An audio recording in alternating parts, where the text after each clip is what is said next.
Good morning and welcome everyone. Today, as part of my presentation for the course Human Rights and International Politics, I will be discussing whether human rights concerns are more central to the foreign policy of some states compared to others, and why this may be the case. Before I begin my substantive presentation and analysis, however, I would like to reflect on two provisions contained within the United Nations Charter. Articles 55 and 56 of the Charter recognise the universal respect to be afforded to human rights. Article 55 of the Charter outlines that in the creation of conditions of stability and well-being which are necessary for peaceful and friendly relations among states, the United Nations shall promote universal respect for and observance of human rights and fundamental freedoms for all without distinction as to race, sex, language, or religion. Article 56 proceeds to state that all members of the United Nations pledge to take joint and separate action in cooperation with the organisation for the achievement of the purposes set forth in Article 55 of the Charter.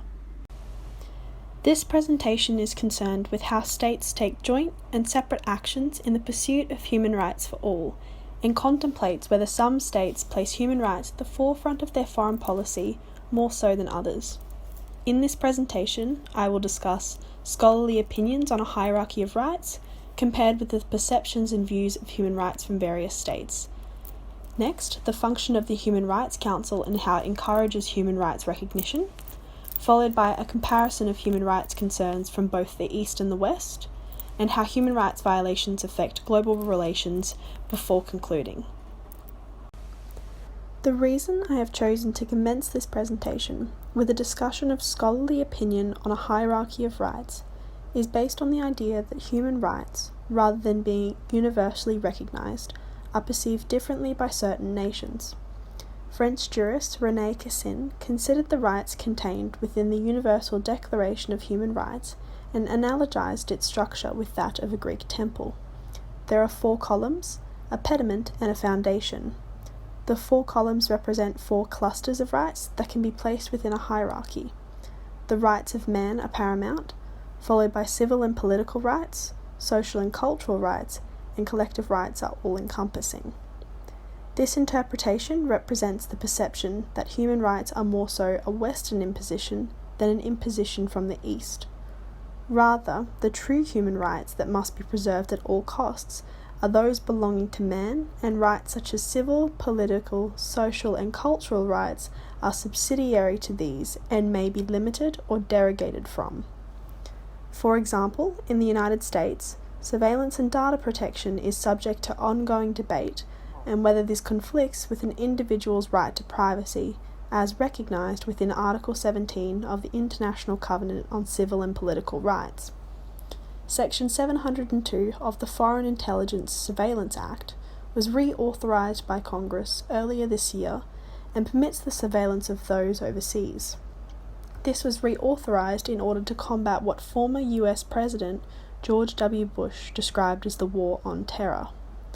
From a different perspective, Hong Kong has just permitted lethal force to be utilized against protesters at universities who impede police operations as the protest reached new escalations even after the detabling of the extradition bill.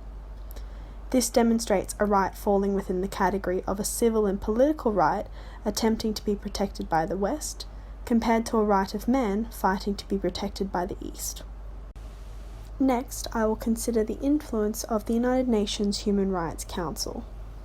The UNHRC was established within the United Nations system to, amongst other things, investigate alleged human rights violations by member states. This occurs through universal periodic review, occurring once every 4 years.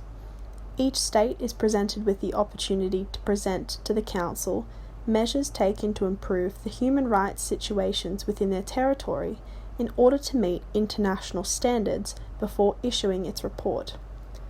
The profound effect of the UNHRC submitting its periodic report on the human rights concerns within member states not only improves transparency, but also has effects on political goodwill between states and strategic relationships.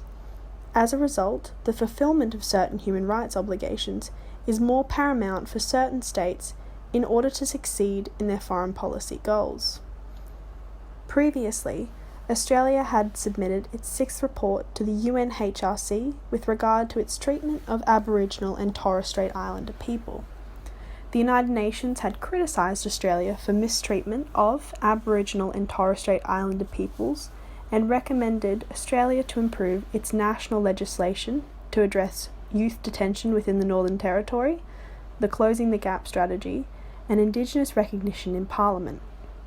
This was a prominent concern following the appointment of Member for Parliament Tony Abbott, a non-Aboriginal or Indigenous individual, as Minister for Indigenous Affairs. Further, the United Nations High Commissioner for Refugees has been critical of Australia's treatment of asylum seekers in offshore detention centres on Christmas Island and Nauru, which has resulted in an increase in youth suicide and ongoing arbitrary detention of persons and children. Subsequently, Australia has received international condemnation for its actions. Members of the Human Rights Law Centre in Geneva described Australia as lacking credibility and moral authority on human rights, and this therefore challenged Australia's position as an observer to the Human Rights Council. Most recently, Gillian Triggs, a prominent international law scholar, academic, and former president of the Australian Human Rights Commission, has been appointed as the new Assistant High Commissioner for Protection to assist the Commissioner in the protection of refugees, displaced and stateless persons, and others of concern in order to improve Australia's diplomatic image in the treatment of these individuals. This demonstrates the profound effect that the United Nations, the Human Rights Commission, and its subsidiary bodies have on a nation's diplomatic image and its subsequent foreign policy goals.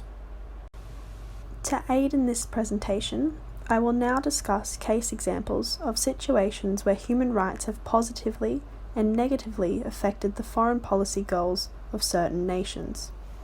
An example of a state which may not receive much recognition on the international stage, but who has nonetheless put human rights at the forefront of their foreign policy, is Taiwan.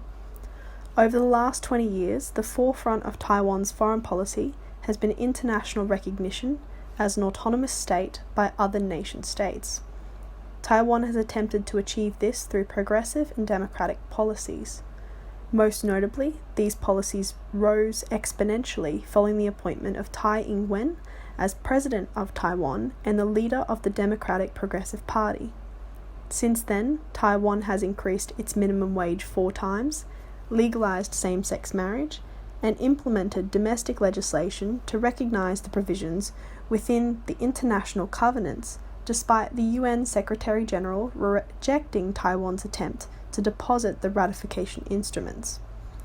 Since these developments, amongst others, Taiwan has been recognized as a member of the World Trade Organization, the Asia-Pacific Economic Cooperation, and maintains official diplomatic ties with 14 countries. This demonstrates that by placing the progressive fulfillment of human rights at the forefront of its domestic policy, its foreign policy goals are being achieved. Whilst this is certainly a positive example of how addressing human rights fulfillment can affect a state's foreign policy goals, a negative example of this currently occurring is within Myanmar. In November of this year, Gambia filed an application instituting proceedings against Myanmar in the International Court of Justice for purported breaches of the Genocide Convention based on its treatment of the Rohingya people. The application filed by Gambia was backed by the Organization of Islamic Cooperation, and legal counsel is led by a United States firm. This is demonstrative of a collective effort made by states in the protection of human rights, and as a result of this collective action, Myanmar has faced international condemnation from its acts from the UN Secretary-General Antonio Guterres, Malaysia's Foreign Minister, Turkey's President, and the Maldives has now severed all trade ties with the nation. This is a clear example of how human rights violations may affect trading relations between nations. Based on the case studies proposed, it is apparent that human rights violations and policies at a domestic level can affect global relations.